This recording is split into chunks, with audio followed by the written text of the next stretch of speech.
Selamat pagi saudara-saudara, sebelum kita memulai membaca Alkitab, mari kita berdoa. Terima kasih Bapa, kami bersyukur pagi ini bisa bangun dengan tubuh yang sehat tanpa kurang apapun. Sebelum kami melakukan aktivitas hari ini, kami rindu untuk membaca Alkitab Tuhan, untuk melandasi hidup kami dengan kebenaran-Mu. Oleh sebab itu kami semakin hari semakin berkenan di hadapan-Mu Tuhan. Urapilah setiap kami Tuhan, di dalam nama Tuhan Yesus. Haleluya. Amin. Yesaya dan Raja Ahaz.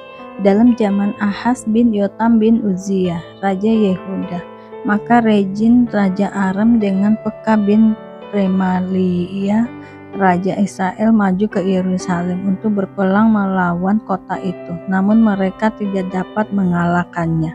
Lalu diberitahukanlah kepada keluarga Daud, Aram telah berkemah di wilayah Efraim. Maka hati Ahaz dan hati rakyatnya gemetar ketakutan, seperti pohon-pohon hutan bergoyang ditiup angin. Berfirmanlah Tuhan kepada Yesaya, baiklah engkau keluar menemui Ahaz, engkau dan Shear Yashub anakmu laki-laki ke ujung saluran kolam atas, ke jalan raya pada padang tukang penatu.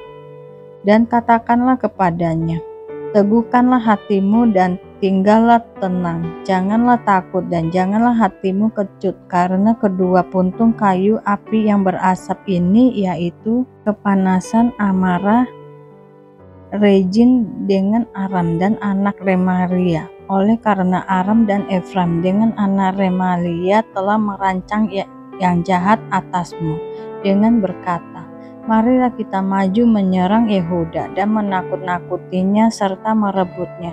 Kemudian mengangkat anak Tabeel sebagai raja di tengah-tengahnya.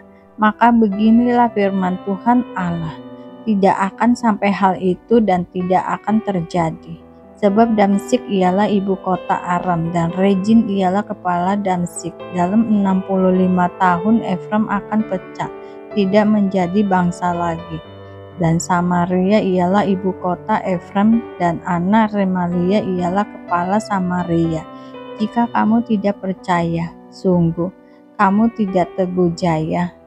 Pemberitaan mengenai Immanuel. Tuhan melanjutkan firman-Nya kepada Ahaz, katanya, mintalah suatu pertanda dari Tuhan Allahmu. Biarlah itu sesuatu dari dunia orang mati yang paling bawah atau sesuatu dari tempat tertinggi yang di atas.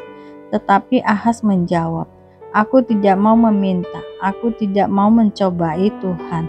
Lalu berkatalah Nabi Yesaya, baiklah, dengarkan hai keluarga Daud, belum cukupkah kamu melelahkan orang, sehingga kamu melelahkan Allahku juga? Sebab itu, Tuhan sendirilah yang akan memberikan kepadamu suatu pertanda. Sesungguhnya, seorang perempuan muda mengandung dan akan melahirkan seorang anak laki-laki, dan ia akan menamakan dia Immanuel. Ia akan makan dadi dan madu sampai ia tahu menolak yang jahat dan memilih yang baik. Sebab sebelum anak itu tahu menolak yang jahat dan memilih yang baik, maka negeri yang kedua rajanya engkau takuti akan ditinggalkan kosong. Tuhan akan mendatangkan atasmu dan atas rakyatmu dan atas kaum keluargamu hari-hari seperti yang belum pernah datang sejak Efraim menjauhkan diri dari Yehuda, yakni Raja Asyur. Pada hari itu akan terjadi, Tuhan bersuit memanggil lalat yang ada di ujung anak-anak sungai Nil dan memanggil lebah yang ada di tanah Asyur. Dan semuanya akan datang hinggap di lembah-lembah yang terjal dan di celah-celah bukit-bukit batu, di segala pagar duri, dan di segala tanah pengembalaan. Pada hari itu, dengan pisau cukur yang dipinjamkan dari seberang sungai Efrat, yakni Raja Asyur, Tuhan akan mencukur kepala dan bulu paha, bahkan pisau itu akan melenyapkan janggut juga. Pada hari itu, setiap orang akan memiara seekor lembu betina yang muda dan 2 ekor domba. Dan karena banyaknya susu yang dihasilkan, mereka akan makan dadi. Sungguh, Dadi dan madu akan dimakan oleh setiap orang yang masih tinggal di dalam negeri. Pada hari itu, setiap tempat di mana biasanya tumbuh 1000 pohon anggur dan yang berharga 1000 sikal perak akan menjadi tempat putri malu dan rumput. Orang pergi ke sana terpaksa membawa anak-anak panah dan busur, sebab putri malu dan rumput belaka seluruh negeri itu. Dan engkau tidak berani pergi ke segala lereng gunung yang biasanya dicangkul, karena takut akan putri malu dan rumput. Di situ hanya lembu dan domba akan berkeliaran. Anak nabi sebagai tanda. Berfirmanlah Tuhan kepadaku, ambillah sebuah batu tulis besar dan tuliskanlah di atasnya dengan tulisan biasa, Maher Syalar Hasbaz. Maka aku memanggil 2 saksi yang dapat dipercaya, yaitu Imam Uria dan Zakaria bin Yeberekia. Kemudian aku menghampiri istriku, ia mengandung dan melahirkan seorang anak laki-laki. Lalu berfirmanlah Tuhan kepadaku, namailah dia Maher Syalar Hasbaz, sebab sebelum anak itu tahu memanggil Bapa, Ibu, maka kekayaan Damsyik dan jarahan Samaria akan diangkut di depan Raja Asyur, penyerbuan Asyur ke Yehuda. Tuhan melanjutkan lagi firman-Nya kepadaku, oleh karena bangsa ini telah menolak air Siloah yang mengalir lamban, dan telah tawar hati terhadap Rezin dan anak Remalia. Sebab itu, sesungguhnya Tuhan akan membuat air sungai Efrat yang kuat dan besar meluap-luap atas mereka, yaitu Raja Asyur dengan segala kemuliaannya. Air ini akan meluap melampaui segenap salurannya dan akan mengalir melampaui segenap tebingnya, serta menerobos masuk ke Yehuda, ibarat banjir yang meluap-luap hingga sampai ke leher, dan sayap-sayapnya yang dikembangkan akan menutup seantero negerimu, ya Immanuel. Ketahuilah hai bangsa-bangsa dan terkejutlah, perhatikanlah yang segala pelosok bumi, berikat pingganglah dan terkejutlah, berikat pingganglah dan terkejutlah. Buatlah rancangan, tetapi akan gagal juga. Ambillah keputusan, tetapi tidak terlaksana juga, sebab Allah menyertai kami. Yesaya terpaksa bersembunyi. Sebab beginilah firman Tuhan kepadaku, ketika tangannya menguasai aku dan ketika ia memperingatkan aku, supaya jangan mengikuti tingkah laku bangsa ini. Jangan sebut persepakatan segala apa yang disebut bangsa ini persepakatan, dan apa yang mereka takuti, janganlah kamu takuti, dan janganlah gentar melihatnya. Tetapi Tuhan semesta alam, dialah yang harus kamu akui sebagai yang kudus. Kepadanya lah harus kamu takut, dan terhadap dialah harus kamu gentar. Ia akan menjadi tempat kudus, tetapi juga menjadi batu sentuhan dan batu sandungan bagi kedua kaum Israel itu, serta menjadi jerat dan perangkap bagi penduduk Yerusalem. Dan banyak di antara mereka akan tersandung, jatuh dan luka parah, tertangkap dan tertawan. Aku harus menyimpan kesaksian ini dan memeteraikan pengajaran ini di antara murid-muridku. Dan aku hendak menanti-nantikan Tuhan yang menyembunyikan wajah-Nya terhadap kaum keturunan Yakub. Aku hendak mengharapkan Dia. Sesungguhnya aku dan anak-anak yang telah diberikan Tuhan kepadaku adalah tanda dan alamat di antara orang Israel dari Tuhan semesta alam yang diam di Gunung Sion. Dan apabila orang berkata kepada kamu, mintalah petunjuk kepada arwah dan roh-roh peramal yang berbisik-bisik dan komat kamit, maka jawablah, bukankah suatu bangsa patut meminta petunjuk kepada Allahnya? Atau haruskah mereka meminta petunjuk kepada orang-orang mati bagi orang-orang hidup? Carilah pengajaran dan kesaksian. Siapa yang tidak berbicara sesuai dengan perkataan itu, maka baginya tidak terbit fajar. Mereka akan lalu lalang di negeri itu, melarat dan lapar, dan apabila mereka lapar, mereka akan gusar dan akan mengutuk rajanya dan Allahnya.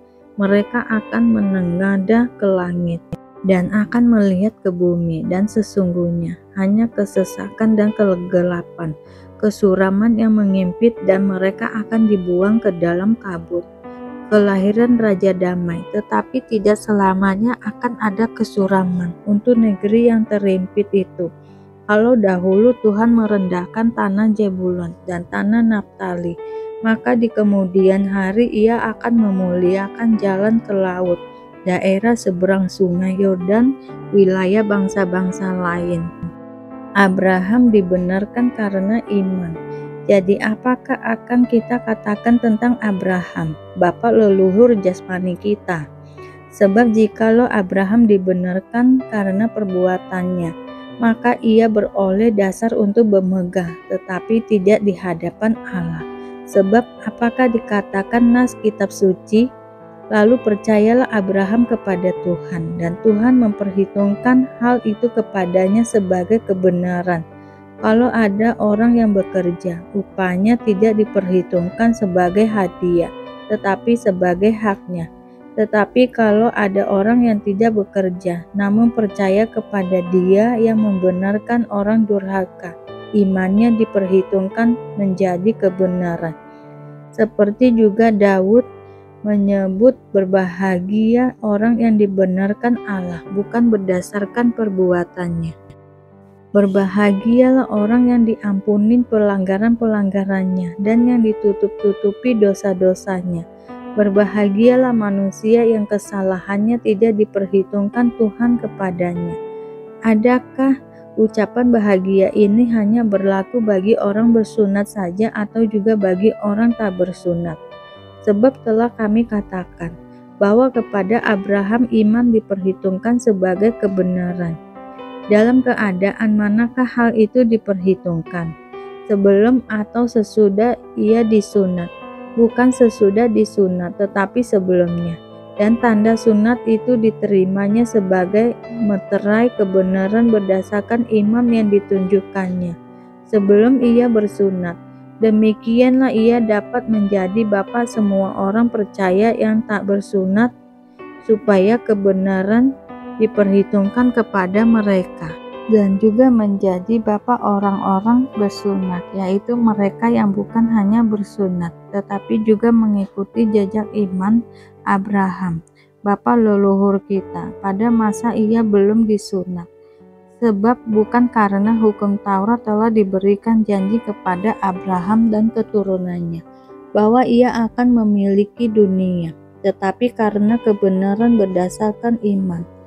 Sebab jika mereka yang mengharapkan dari hukum Taurat menerima bagian yang dijanjikan Allah, maka sia-sialah iman dan batallah janji itu. Karena hukum Taurat membangkitkan murka, tetapi di mana tidak ada hukum Taurat, di situ tidak ada juga pelanggaran. Karena itulah kebenaran berdasarkan iman supaya merupakan kasih karunia, sehingga janji itu berlaku bagi semua keturunan Abraham. Bukan hanya bagi mereka yang hidup dari hukum Taurat, tetapi juga bagi mereka yang hidup dari iman Abraham. Sebab Abraham adalah bapa kita semua.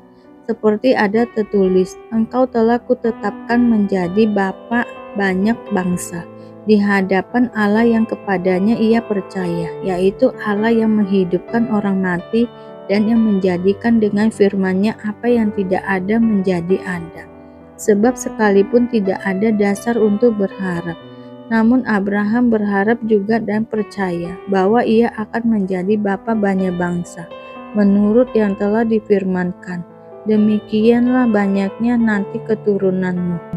Iman tidak menjadi lemah, walaupun ia mengetahui bahwa tubuhnya sudah sangat lemah, karena usianya telah kira-kira 100 tahun dan bahwa rahim Sarah telah tertutup. Tetapi terhadap janji Allah ia tidak bimbang karena ketidakpercayaannya, malah ia diperkuat dalam imannya dan ia memuliakan Allah dengan penuh keyakinan bahwa Allah berkuasa untuk melaksanakan apa yang telah dijanjikan. Karena itu hal ini diperhitungkan kepadanya sebagai kebenaran.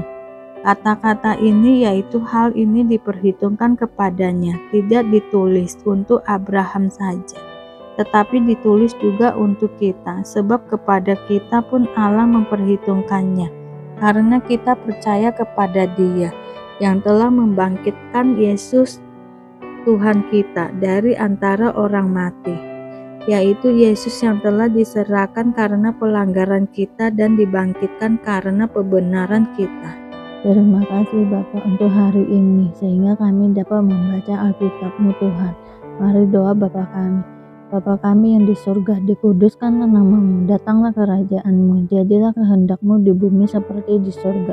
Berikanlah kami pada hari ini makanan kami yang secukupnya, dan ampunilah kami akan kesalahan kami, seperti kami juga mengampuni orang yang bersalah kepada kami. Dan janganlah membawa kami ke dalam pencobaan, tetapi lepaskanlah kami daripada yang jahat, karena Engkaulah yang mempunyai kerajaan dan kuasa dan kemuliaan sampai selama-lamanya. Terima kasih Bapa. Kami selalu bersyukur atas apapun Tuhan berikan hidup kami. Engkau tidak pernah meninggalkan kami ya Bapa. Hidup kami akan senantiasa berkecukupan di dalam-Mu. Di dalam nama Tuhan Yesus kami berdoa dan mengucap syukur. Amin, amin, amin. Tuhan Yesus memberkati.